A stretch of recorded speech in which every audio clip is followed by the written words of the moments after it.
Welcome back to Newsnight. Now, shortly, I'll be speaking with the Secretary General of the Jubilee Party, Honorable Raphael Tuju. But before that, we are seeing your feedback. The hashtag is Newsnight, and our SMS line is 22422. This is what you're saying tonight.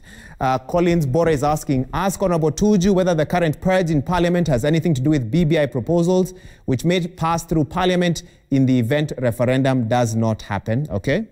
Got that question marked. And let's see what else is coming in. George Fabian is saying, in the event that Jubilee cleans its house and picks William Ruto as their flag bearer come 2022, will Raphael Tuju and others be comfortable to work with him? All right, good questions, and we'll be taking a look at a bit more of your feedback shortly. But let me bring in the Secretary now to speak with us. Honorable Tuju, thank you for your time. Thank you for patiently waiting. Let me immediately begin by referencing a statement you said today. No mercy for the rebels. What does that mean, Honorable Tuju? Well, I never said it exactly in those words, but I think the meaning, you're being very sensational about it with the no mercy for rebels. I didn't call anybody rebels as such. But the truth of the matter is that everybody has to go through the disciplinary committee, because the disciplinary committee is envisaged not just in our constitution, it is also envisaged in the Political Parties Act of 2012. It means that when we go through our disciplinary committee, the proceedings of that disciplinary committee are quotable at the Political Parties Dispute Tribunal, are also quotable at the High Court. So the disciplinary committee, once that process has started, there's no way by which we can stop it as a secretariat. Okay. It has to go on. Will you also be calling... If there's any... Sorry, go ahead. Go ahead, yes, you can ask your question. Will you also be calling those who campaigned for other parties during the Kibra by-election to that same disciplinary committee, because they clearly were not in support of the Jubilee Party when they went to campaign for another candidate?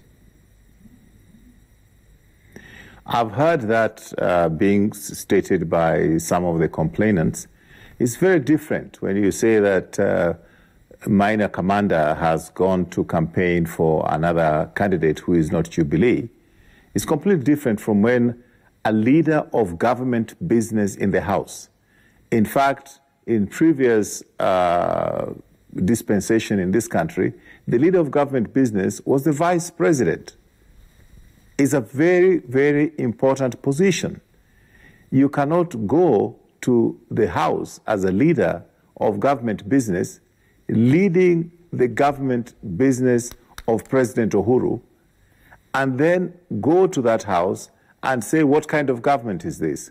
Make comments which are criticizing the government that you're supposed to be serving. It definitely means you don't know what you're doing.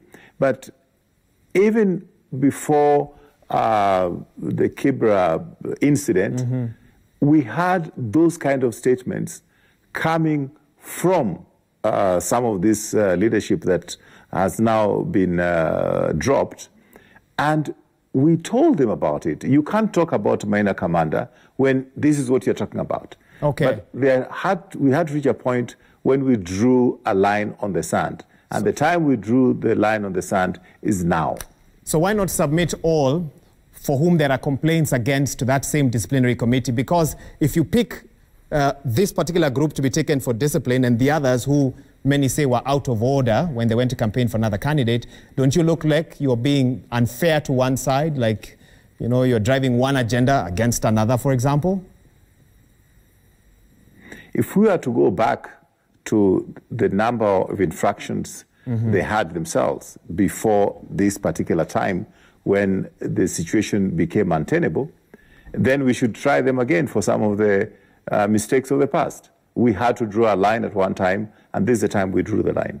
Where do you draw the line? And you're speaking about a lot of lines today, between party discipline or indiscipline and intolerance to varied views. Where is that line? Yeah, the line is very clear. For example, I'm the Secretary General of... The line is very clear, and I want to explain it to you. I'm the Secretary General of the Jubilee Party. I have every chance to direct any personal opinions that I have. And sometimes the personal opinions I have may differ with the party position, may differ with the decision, with the position of the party leader, but I do get this chance to be able to articulate it because I'm the Secretary General. Now, if I don't agree with something in the party during a NEC meeting or during an NMC meeting or during even a meeting with the party leader, I can express my different opinion in a certain forum. The moment I leave and I go into the public domain and I start disagreeing openly with the party position, then it means I don't know what it means to have what is called collective responsibility. I am in the cabinet, for example. I do have sometimes different opinion in the way things are done. But then the moment I'm in the cabinet, I can say anything I want to say that I disagree with. But the moment the cabinet has made a decision, I cannot go out of cabinet and start making my personal opinion at some rally or at some church or at some funeral. Now, if somebody who is leading government business in the House does not understand that, then they need to go to some school so that they understand what it is that collective responsibility means. Fair enough, Honorable Tuju. And there are a couple of expressions that have been used today. You've talked about drawing the line. You've talked about cracking the whip. I want us to talk about the elephant in the room in the Jubilee Party. And we're looking at a particular situation where the potential source of what has been termed as indiscipline, in this particular case, could be what is the fight between the party leader and the deputy party leader, where the party has one stance, but, for example, on the Twitter account of the deputy party leader, a different opinion is given. Could we see you swinging that whip of yours upwards in that direction, Honorable Tuju? Now, any differences between the party leader and the deputy party leader is above my pay grade. I cannot discuss it. Okay, you do not want to go any further into that, whether it is his tweet about the National Management Committee, Jubilee going one way as per what you said, the deputy party leader in a tweet saying it's fraudulent to change the National Management Committee. That doesn't concern you as a SecGen, even if it is above your pay grade? Even if it concerns me, because it is above my pay grade, there's no way by which I can discuss it in the public domain. Okay, so we leave it at that for now. So let me ask you this then. Even if it is above your pay grade, if there are differences between the party leader and the deputy party leader, are there structures within the Jubilee Party that could mediate this so that we don't see a situation where when two elephants, quote unquote, fight, the grass is what suffers? Because many are saying the grass is suffering today because of a fight at the very top. And I like your analogy of the grass is suffering. But these are not exactly grass. These are elected officials. They have their vote in Parliament. They have their vote in the Senate.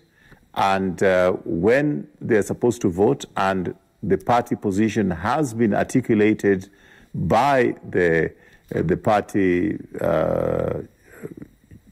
chief whip in the Parliament, if they go a different direction, they're on their own. Okay. Another perspective here, as SecGen, you're being quite measured with your words tonight. Some would say that the takeover of the national, or the changes we saw at the National Management Committee, the changes we're seeing in Senate leadership positions, that these are hostile takeovers, devoid of democracy, yet we say we're a democratic country. You're the ruling party, so we assume there is democracy within the party as well. How do you respond to those that say that what we've seen today and in the previous weeks has just been hostile takeovers? You know, what is amazing to me, and I think should be amazing to any observer, is that those who are now talking about democracy, at the time of the appointment, it is exactly the same procedure which was followed. They never complained. The procedure was followed. It was a procedure which is provided for in our Constitution under Article 33. They took those positions quite joyfully. When the same procedure is being applied now, they don't like it. It is hypocrisy. Does it not hint to a bigger problem? Just because somebody one side thinks one thing is right or wrong, you know, it's not the final word. Does that not indicate maybe a deeper issue with the way in which Jubilee conducts its affairs? Well, the thing is that what is important is that we have one party leader, we have one president, and this president did articulate very well what he wants to achieve during this term. The first and most important thing is to unite this country, which had gone through a very divisive process. And you can recall that we had a very delicate situation in which we went through a second election process after the nullification by the Supreme Court. We went through this unprecedented second swearing in, which took place at Uhuru Park, which was a reflection of the division in the country, if nothing else. And this president had to become a statesman in very difficult circumstances, and he's been hailed all over the world for the step he took to engage in the process of the handshake and now the BBI. Very few precedents in other countries which have witnessed those kinds of conflicts. It is important that we support him in these very delicate situations.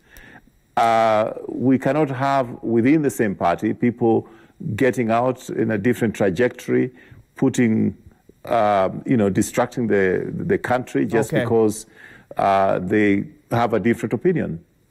Secretary, the question in the minds of some Kenyans tonight is, what is the end game of all these activities? Because some question, for a president who ideally should be retiring, as per the Constitution, in the next 2.5 years or so, the number of changes that are being made are not typical of a president who is looking at retirement. What is the end game of all these activities, Secretary?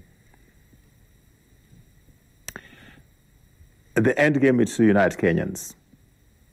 It doesn't look that way, Secretary. In fact, you have very disgruntled members. One who I just spoke to before this, I feel on a score sheet you would be faring badly if that is the end game.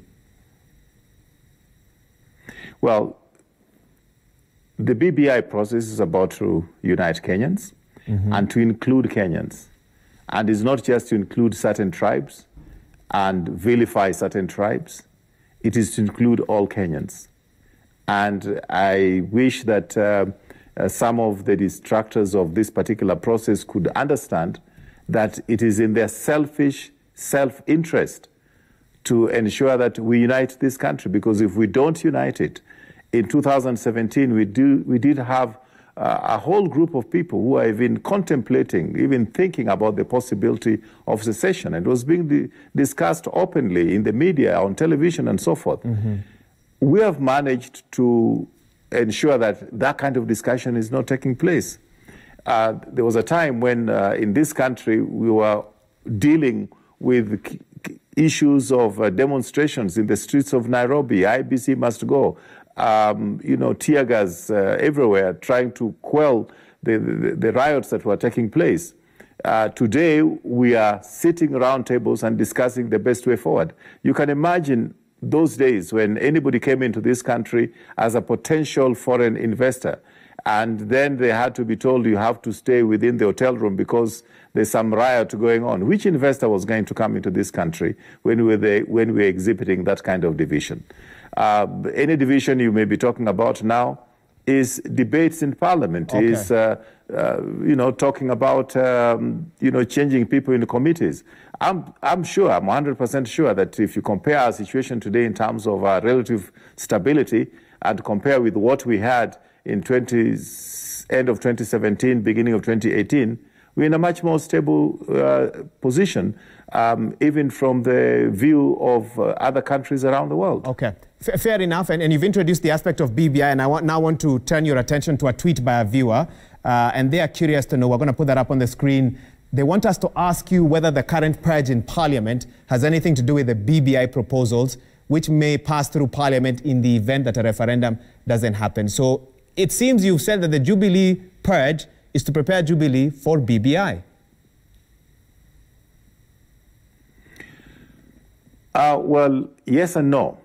to the extent that we want all of us to be reading the same script with respect to bringing the country together, the BBI is about that. So if you want to say that this is about BBI, then in a simplistic way you can say that. But basically we cannot be having a dysfunctional party in which everybody does what they want to do.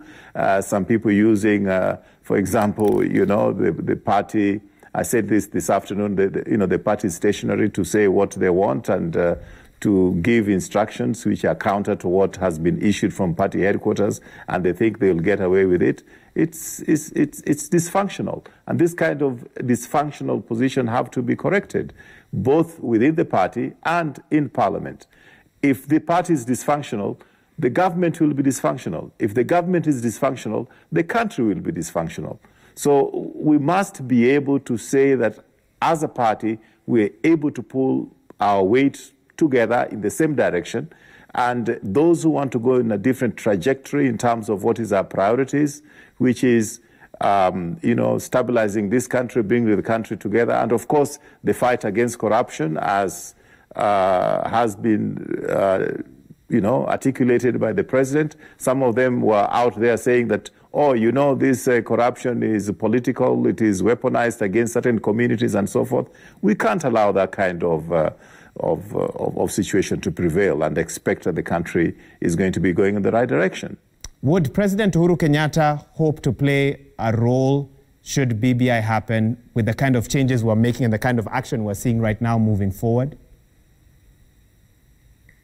I didn't get your question quite clearly. I'm sorry. Can you repeat? Are we looking at a president who could possibly play a role beyond 2022 with the kind of actions we are seeing with the ruling party at this time?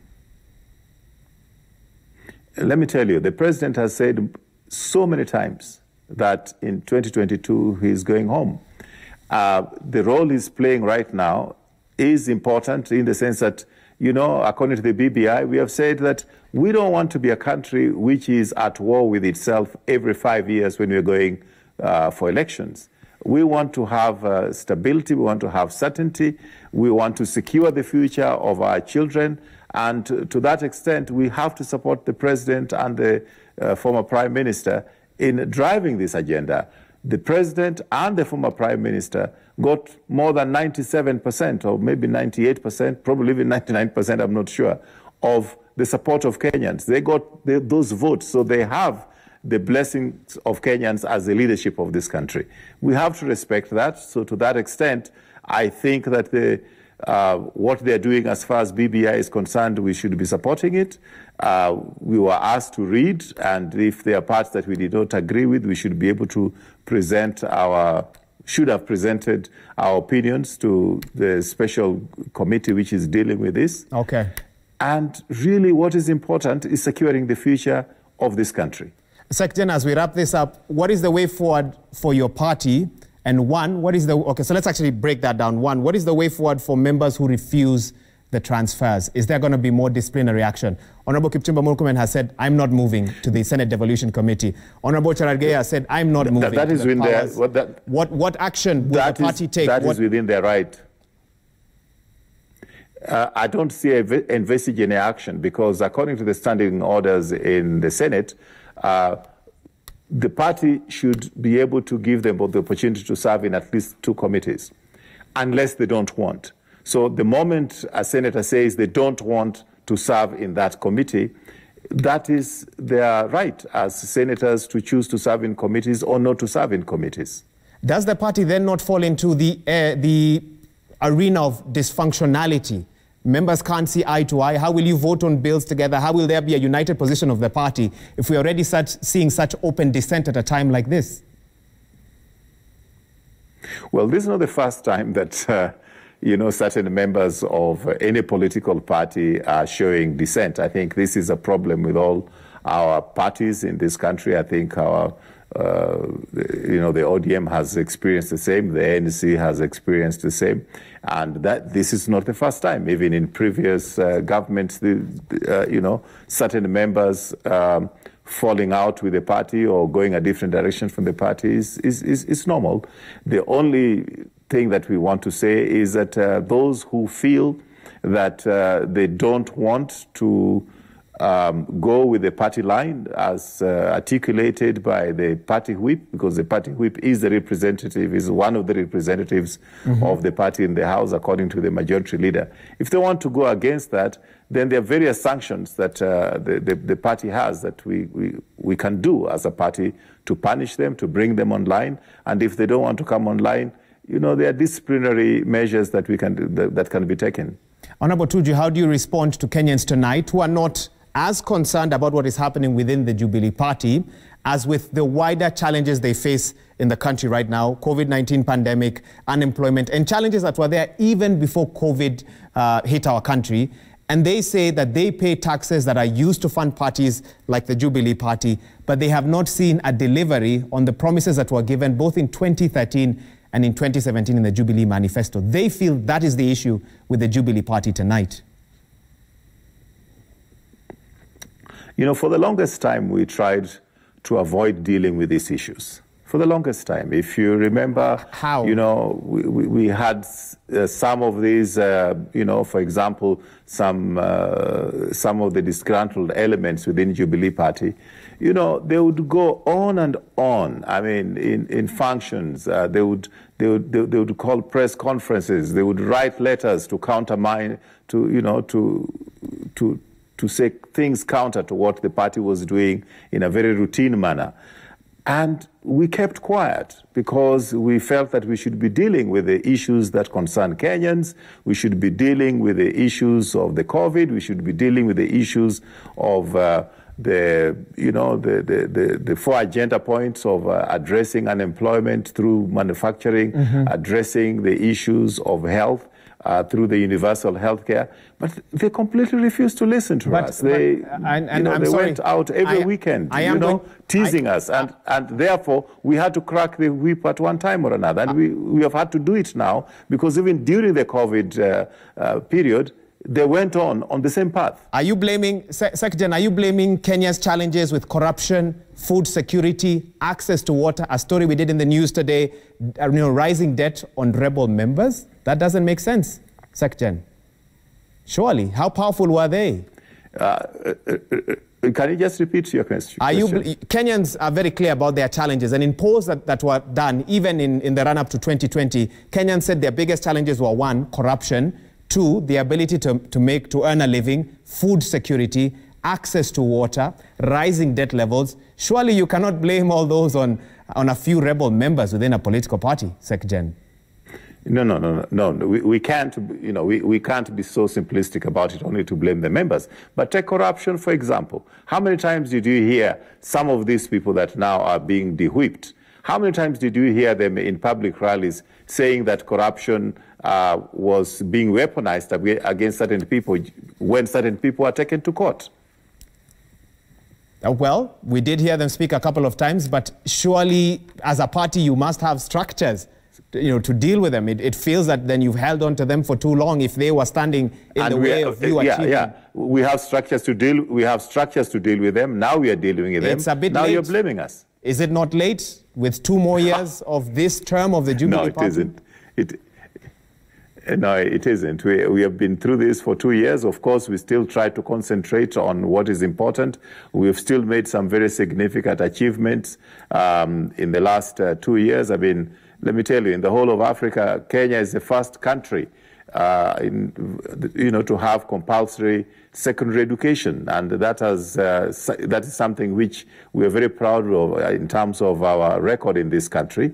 Transition to high school is very important. Other countries like Taiwan, other countries like Singapore and South Korea achieved those about 40 years ago, and that is the reason why you have a soft screen Samsung, while in Kenya we have not been able to produce a Mulika Mwizi.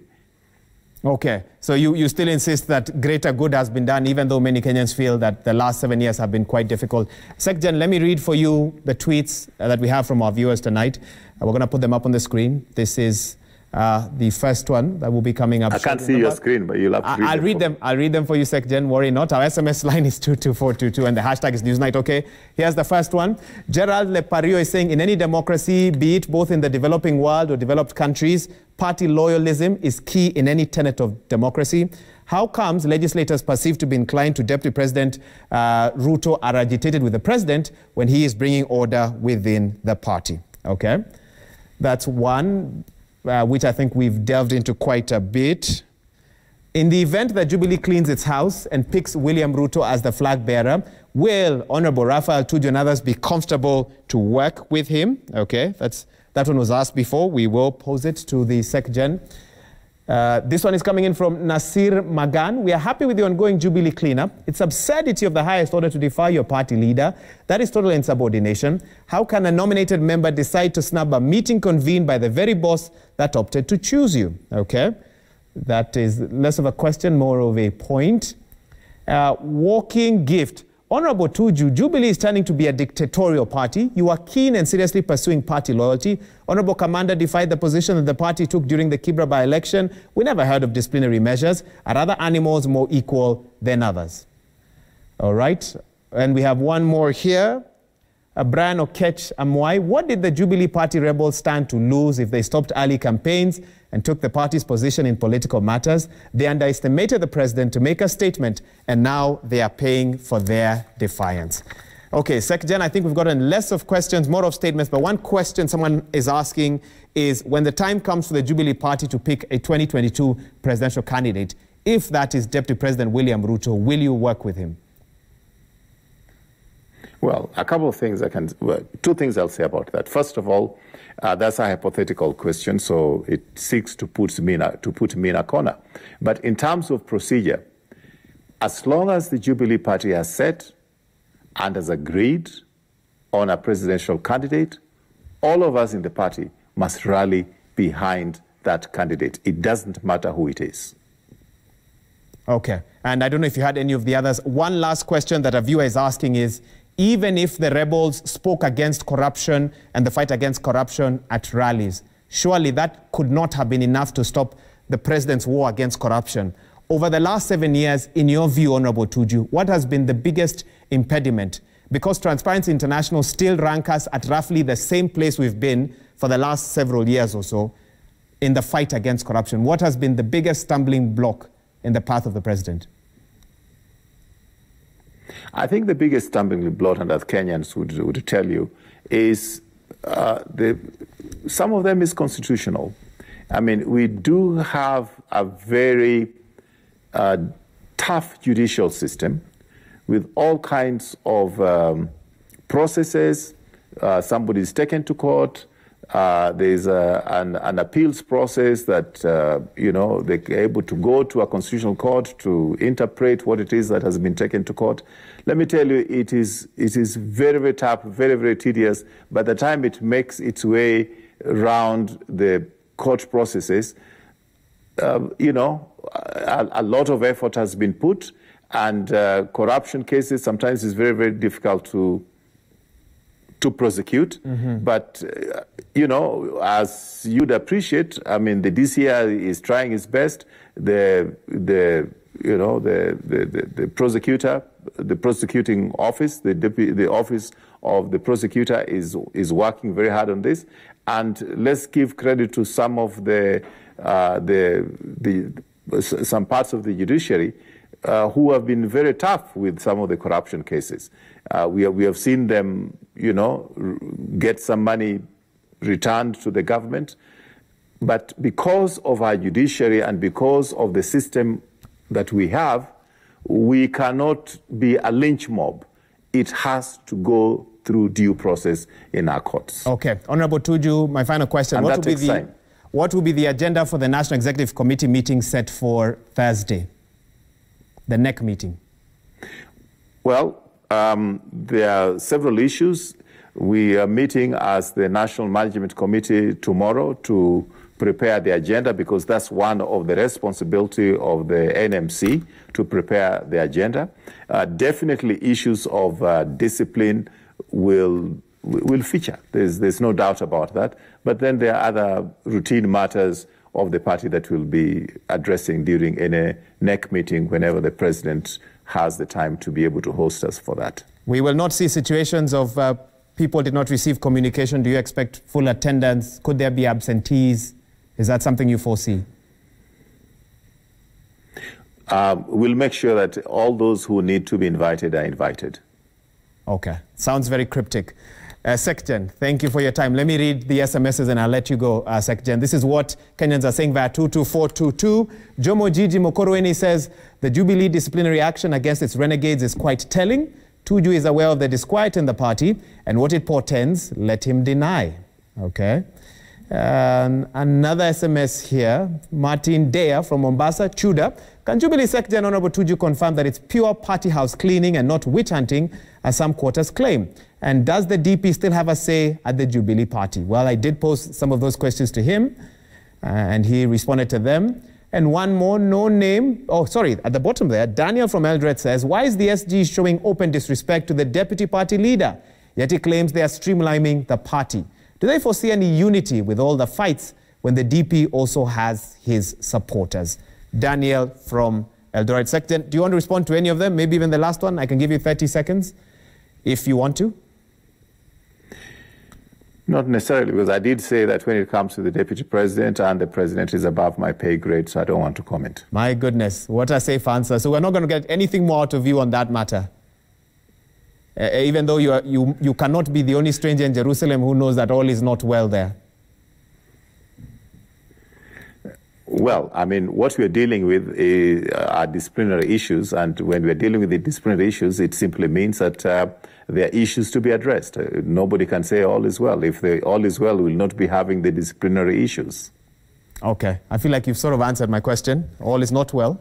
And that is why we are seeing what we're seeing. Thank you for your time, Secgen, and I hope we'll have another chance to speak with you here on Newsnight. And thank you for the messages that we've received. We take a short break. When we come back, I've got a couple more news items for you and the sports as well. So don't go anywhere. We'll be right back.